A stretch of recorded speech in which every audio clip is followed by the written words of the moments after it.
যে কোনো সময় নির্বাচনে অংশ নিতে প্রস্তুত জাতীয় নাগরিক পার্টি, বললেন নাহিদ ইসলাম।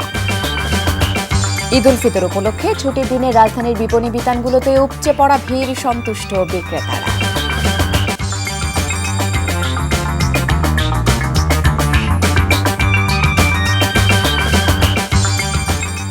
আসসালামু আলাইকুম, তাসরিমা নাহিদ আমন্ত্রণ জানাচ্ছি এনটিভির রাতের খবরে। ক্রাউন সিমেন্ট শিরোনাম দেখছিলেন, জানাবো পুরো খবর। যে কোনো সময় নির্বাচনে অংশ নিতে জাতীয় নাগরিক পার্টি প্রস্তুত বলে জানিয়েছেন দলের আহ্বায়ক নাহিদ ইসলাম। তবে এর আগেই আইন শৃঙ্খলা পরিস্থিতি স্বাভাবিক করা, খুনিদের বিচার ও জুলাই ঘোষণাপত্র প্রকাশ করা জরুরি বলে জানান তিনি। নির্বাচনের পাশাপাশি এসব দাবিতে সোচ্চার হতে রাজনৈতিক দলগুলোর প্রতি আহ্বান জানান এনসিপি প্রধান। নূর হোসেনের রিপোর্টে বিস্তারিত।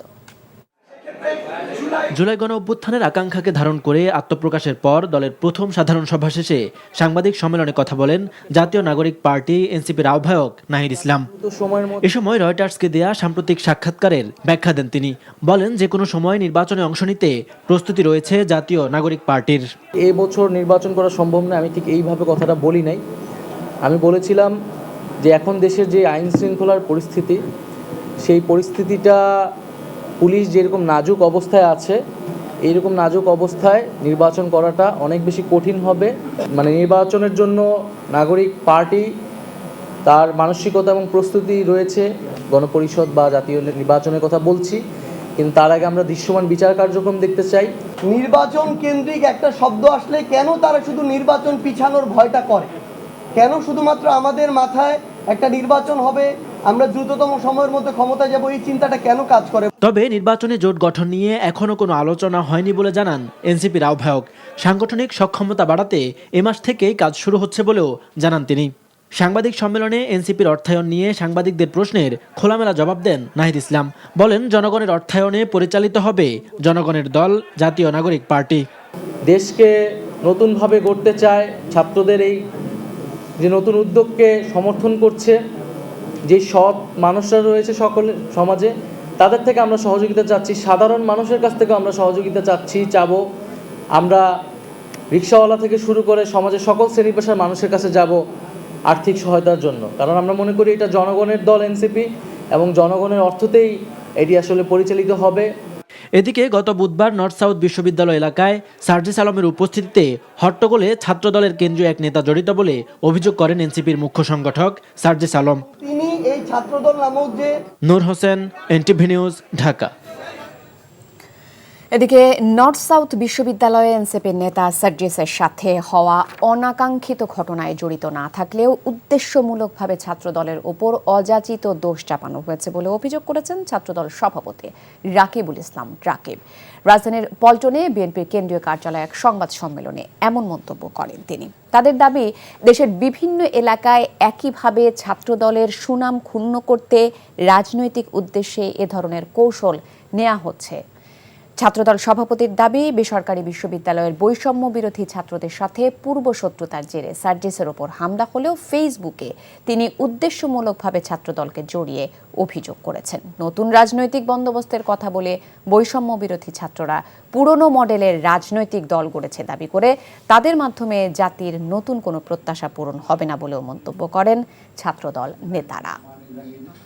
পূর্বের রেশারেশির জের ধরেই নর্থ সাউথ বিশ্ববিদ্যালয়ে সার্জিস আলম বেসরকারি বিশ্ববিদ্যালয়ের শিক্ষার্থীদের বিক্ষোভের মুখে পড়েন। এ সময়ে সার্জিস আলমের সাথে নর্থ সাউথ বিশ্ববিদ্যালয়ের শিক্ষার্থীরা বাক বিতণ্ডায় জড়িয়ে পড়েন। উল্লেখ্য, ঘটনাস্থলে বাংলাদেশ জাতীয়তাবাদী ছাত্রদলের কোনো সাংগঠনিক কার্যক্রম ছিল না সেদিন। বেসরকারি বিশ্ববিদ্যালয়ের শিক্ষার্থীদের সাথে ঘটে যাওয়া ঘটনার দায় ছাত্রদলের উপর চাপানোর কৌশলের বিরুদ্ধে আমরা নিন্দা ও প্রতিবাদ জানাচ্ছি। যুক্তরাষ্ট্র ও যুক্তরাজ্য সরকারের সাথে বাংলাদেশ বিষয় নিয়ে ভারতের আলোচনা স্বাধীন সার্বভৌম দেশের অভ্যন্তরীণ বিষয়ে হস্তক্ষেপ উল্লেখ করে এর তীব্র নিন্দা জানিয়েছেন বিএনপির সিনিয়র যুগ্ম মহাসচিব রুহুল কবির রিজভী। সকালে রাজশাহী নগরীর ভুবনমোহন পার্কে স্বৈরাচার পতনের আন্দোলনের শহীদ ও আহত পরিবারের সাথে সাক্ষাৎ ও দোয়া মাহফিল অনুষ্ঠানে তিনি কথা বলেন। অন্তর্বর্তীকালীন সরকারকে উদ্দেশ্য করে রিজভী বলেন, জাতীয় নির্বাচন নিয়ে গড়িমসি করলে সরকারের প্রতি জনগণের অনাস্থা আসবে। ভারত এখন শেখ হাসিনার দোসরদের বাগান বাড়িতে পরিণত হয়েছে বলেও মন্তব্য করেন রুহুল কবির রিজভী। ভারত আমেরিকার সাথে, আমেরিকার রাষ্ট্রপতির সাথে বাংলাদেশ বিষয়ে আলোচনা করছে, যে ভারত যুক্তরাজ্যের সাথে বাংলাদেশ নিয়ে আলোচনা করছে। কেন? বাংলাদেশে সরকার নেই, তো বাংলাদেশকে নিয়ে আপনারা তো মাথা ব্যথা কেন? আপনারা কারা যে বাংলাদেশ নিয়ে অন্য দেশের সাথে আপনারা আলোচনা করবেন? যারা লুটেরা, যারা খুনি, তাদেরকে আপনারা আশ্রয় দেন। আজকে ভারত হচ্ছে শেখ হাসিনার দোসরদের বাগান বাড়িতে পরিণত হয়েছে। বিএনপি ভারপ্রাপ্ত চেয়ারম্যান তারেক রহমানের কারাবন্দী দিবস আজ। 2007 সালের এই দিনে কোনো পরোয়ানা বা সুনির্দিষ্ট কোনো অভিযোগ ছাড়াই তৎকালীন সেনা সমর্থিত তত্ত্বাবধায়ক সরকার জরুরি বিধিমালায় গ্রেপ্তার করে এই রাজনীতিককে। গ্রেপ্তারের পর তাকে মুখোমুখি হতে হয় অমানবিক নির্যাতনের। কারাবন্দী ছিলেন টানা 18 মাস, জানাচ্ছেন ইফতেখার রেজা। বিএনপির পক্ষ থেকে বারবার দাবি করা হয় 2001 সালের নির্বাচনে বিএনপির বিজয়ের পর দেশি বিদেশি ষড়যন্ত্রকারীদের টার্গেটে পরিণত হন দলটির ভারপ্রাপ্ত চেয়ারম্যান তারেক রহমান। আমাদের আজকে শপথ নিতে হবে ভবিষ্যতে আমরা ছাত্র দল থেকে কিভাবে আরো সৎ, যোগ্য এবং সাধারণ মানুষের কাছে গ্রহণযোগ্য এইরকম নেতা আমরা তৈরি করতে পারি। 1/11 জরুরি অবস্থাকালীন দেশি বিদেশি ষড়যন্ত্রকারীরা সে পরিকল্পনা বাস্তবায়নের অপচেষ্টা করে। অন্যদিকে তার চরিত্র হরণের জন্য চলে মিথ্যাচার। সেনা সমর্থিত তত্ত্বাবধায়ক সরকারের 2 বছর ও বিগত আওয়ামী লীগ সরকারের টানা প্রায় 15.5 বছরে রাষ্ট্রীয় সর্বশক্তি দিয়ে এনবিআর দুদক সহ সরকারের সব সংস্থায় দেশে বিদেশে অনুসন্ধান করেও তারেক রহমানের বিরুদ্ধে দুর্নীতি, চাঁদা দাবি ও অবৈধ সম্পদ অর্জনের কোনো অভিযোগ প্রমাণ করতে পারেনি। তারেক রহমানের বিরুদ্ধে সারা দেশে 83টি মামলার তথ্য মিলেছে। গত বছরের 5 আগস্ট ছাত্র জনতার অভ্যুত্থানের পর 4টি মামলা বাদে এক এক করে বাকি মামলাগুলো নিষ্পত্তি হয়েছে। মামলাগুলোর মধ্যে অনেকগুলো খারিজ এবং কিছু মামলায় খালাস পেয়েছেন তিনি। মামলা চলার মতো উপাদান না থাকায় কয়েকটি মামলা থেকে দেওয়া হয়েছে অব্যাহতিও।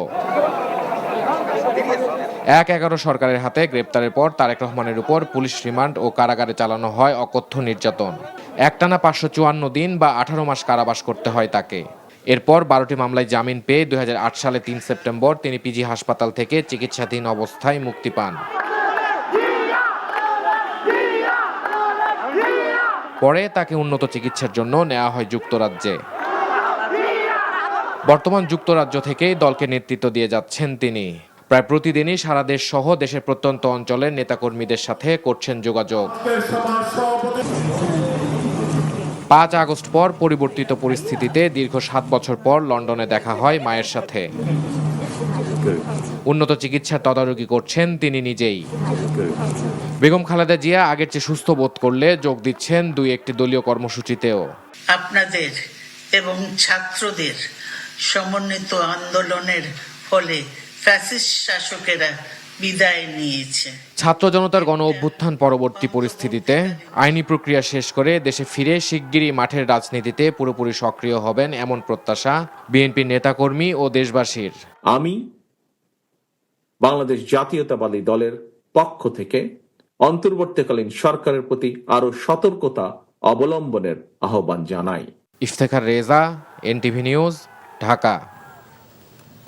যৌক্তিক সংস্কার না হলে পুরনো ফ্যাসিবাদী কাঠামো ফিরে আসবে বলে মন্তব্য করেছেন ইসলামী আন্দোলন বাংলাদেশের আমির সৈয়দ রেজাউল করিম। এ সময় তিনি বলেন, দেশের সংস্কার অপরিহার্য এবং প্রয়োজনীয় সংস্কারের পক্ষে তার দল।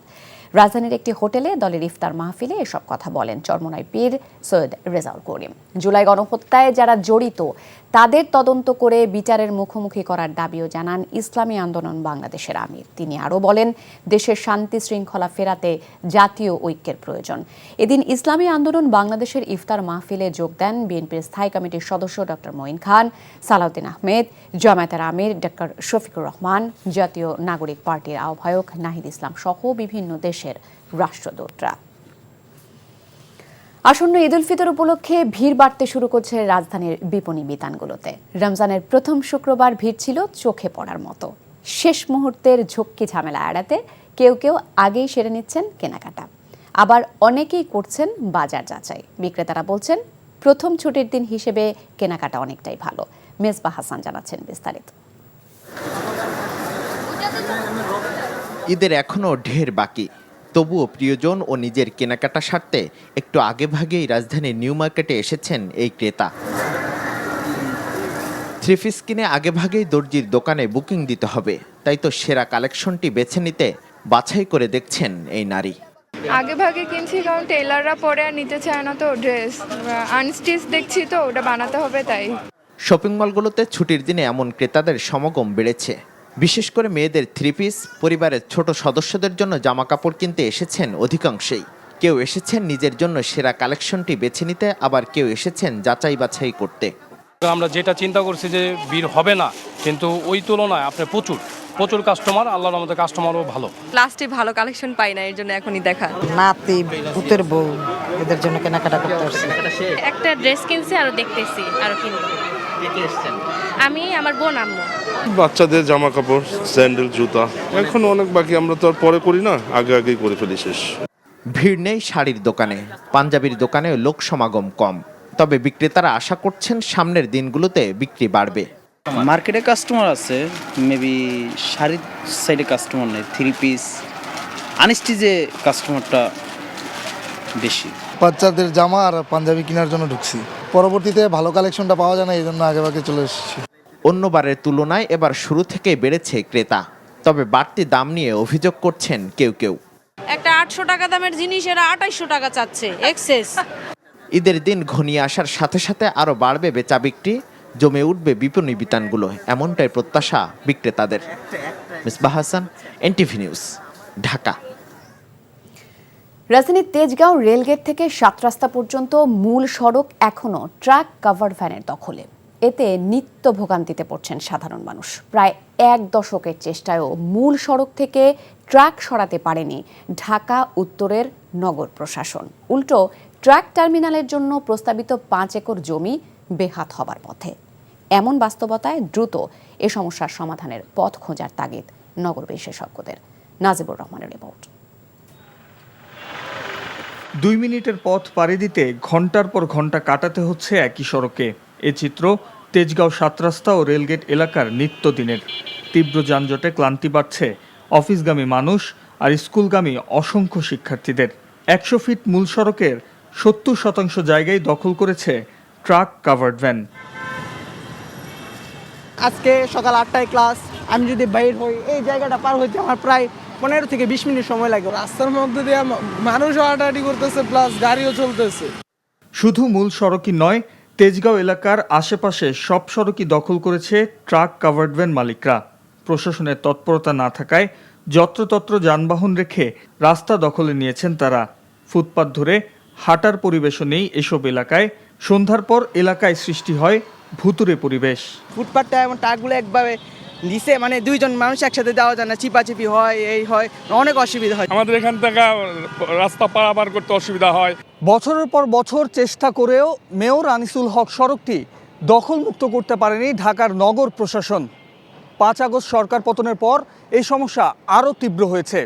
আইনশৃঙ্খলা বাহিনীর তৎপরতার অভাব আর নগর প্রশাসনের নিষ্ক্রিয়তা, আর সেই সুযোগেই এর সড়কের প্রায় 2/3 জায়গা দখল করে নিয়েছে কাভার্ড ভ্যান চালকরা। আর এতে চরম ভোগান্তিতে পড়েছেন সাধারণ মানুষ। ট্রাক স্ট্যান্ডের জন্য তো আমাদেরকে 5 একর জায়গা অ্যালোকেশন করা হয়েছে। অ্যালটমেন্ট লেটার দেওয়া হয়েছিল গণপূর্ত থেকে, জায়গাটা তারা আমাদেরকে দিয়েছিল। 5ই আগস্টের পর তারা আরেকটা চিঠি দিয়ে এই জায়গাটা ক্যান্সেল করেছে।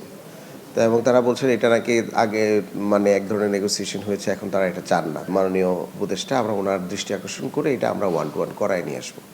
যানজট এড়াতে শহরের মধ্যে ট্রাক টার্মিনাল না রাখার পক্ষে মত দিচ্ছেন নগর বিশেষজ্ঞরা। মূল সমাধানটা হবে ঢাকার বাইরে একাধিক ট্রাক স্ট্যান্ড প্রয়োজন হলে জমি অধিগ্রহণ করে কিংবা বেসরকারি বা সরকারি বিভিন্ন প্রকল্প থেকে আমরা ট্রাক স্ট্যান্ড বের করতে পারি, যেটা আমাদের শহরের জন্য কাজে লাগবে। 2015 সালে কয়েক দফা চেষ্টা চালিয়ে পরিবহন শ্রমিকদের বাধা উপেক্ষা করে গুরুত্বপূর্ণ এই সড়কটি উদ্ধার করেছিলেন প্রয়াত মেয়র আনিসুল হক। তার কিছুদিন পরই আবারও বেদখল হয় সড়কটি। Najibur Rahman, NTV news, Dhaka. বাংলাদেশের সব সমস্যার সমাধান গণতান্ত্রিক উপায়ে হবার ব্যাপারে জোর দিয়ে ভারতের পররাষ্ট্র মন্ত্রণালয়ের মুখপাত্র রণধীর জয়সওয়াল বলেছেন, ভারত একটি স্থিতিশীল, শান্তিপূর্ণ, অন্তর্ভুক্তিমূলক এবং প্রগতিশীল বাংলাদেশকে সমর্থন করে।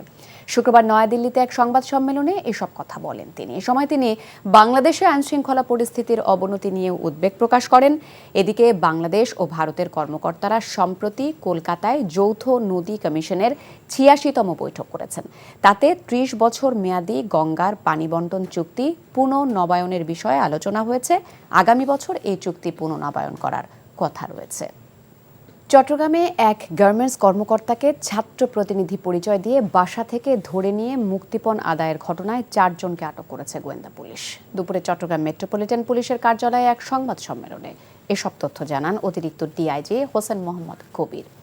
পুলিশ জানায়, প্যাসিফিক গার্মেন্টসের জেনারেল ম্যানেজার আবেদিন আল মামুনকে বৃহস্পতিবার পাহাড়তলির বাসা থেকে ছাত্র প্রতিনিধি পরিচয়ে ধরে নিয়ে যায় একদল দুর্বৃত্ত। পরে অপহরণকৃত ব্যক্তির স্ত্রীর কাছ থেকে নগদ ৫ লাখ ও ১৫ লাখ টাকার চেক নিয়ে তাকে ছেড়ে দেওয়া হয়। এ ঘটনায় ছাত্র প্রতিনিধি নামধারী নাজমুল আবেদিন, নাইমুল আমিন, আরাফাত হোসেন ও রিস্তি বিন ইউসুফকে আটক করেছে পুলিশ।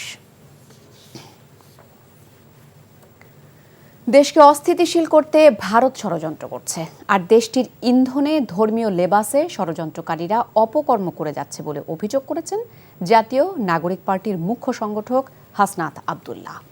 রাজধানীর ধানমন্ডিতে আল্লামা সাইদি ফাউন্ডেশন আয়োজিত ইফতার মাহফিলে তিনি এই মন্তব্য করেন। বক্তারা বলেন, দেশের এই সংকটময় অবস্থায় হক পথে থাকা ইসলামী দলগুলোর ঐক্যবদ্ধ থাকার বিকল্প নেই। ইসলামের নাম দিয়ে বেশ কিছু নিষিদ্ধ গোষ্ঠী জনজীবনে আতঙ্ক তৈরি করছে উল্লেখ করে বক্তারা বলেন, এর সাথে ইসলামের কোনো সম্পর্ক নেই। তাই নাগরিকদের নিরাপত্তা নিশ্চিতে সরকারকে আরও সক্রিয় হতে আহ্বান জানান আলোচকরা। আমরা দেখতে পাচ্ছি যে ভারতীয় ষড়যন্ত্র এখনো পর্যন্ত অব্যাহত রয়েছে, সেটির বিরুদ্ধে যেন আমাদের সংগ্রাম অব্যাহত থাকে, নচেত আমাদের যে সংগ্রামটি, আমাদের প্রাথমিক অর্জনটি, এই অর্জনটিকে কিন্তু বিতর্কিত করার সবসময় চেষ্টা বা সবসময় অপচেষ্টাটি থাকবে।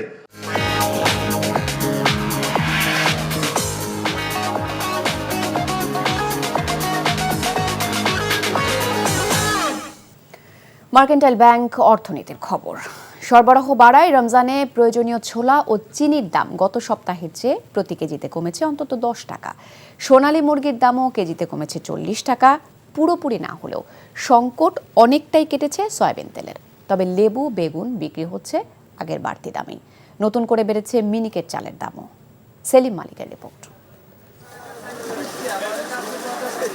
বরাবরের মতো এবছরও রমজানের শুরুতে বাজারের যেমন দাম দেখেছিলেন মানুষজন, তাতে সংখ্যাই বেড়েছিল। কিন্তু সপ্তাহের ব্যবধানে সেই বাজারে যেন কিছুটা স্বস্তি মিলছে। ছোলা, চিনি থেকে শুরু করে বেশ কিছু পণ্যের দাম প্রতি কেজিতে যতটা কমেছে তা গেল কয়েক বছরে দেখা যায়নি বলে জানালেন ক্রেতাদের অনেকেই। অনেক দাম কম আছে গতবারের তুলনায়, আলহামদুলিল্লাহ। অন্য সদায় প্রতি মোটামুটি ঠিক আছে, মোটামুটি সন্তুষ্ট হয়। মাস খানিক ধরে সংকট থাকলেও রমজানের প্রথম সপ্তাহে বাজারে সরবরাহ বেড়েছে সয়াবিন তেলের। তেলের সরবরাহ এখন ভালো আলো দিলে, এখন আপনার সব ধরনের তেল পাইতেছি আমরা, এখন কোনো সমস্যা নাই। শুধু আপনার খোলা সয়াবিন জাত পাইতেছি না। বেগুন ও লেবু চড়া দামে বিক্রি হলেও শসা, টমেটো ও গাজরের দাম আছে নাগালের মধ্যেই। আর কেজিতে 10 টাকা কমেছে পেঁয়াজের দাম। বেগুন রমজানে আগে ছিল 70 থেকে 80 টাকা কেজি, বর্তমান হইলো 100 থেকে 110 টাকা কেজি।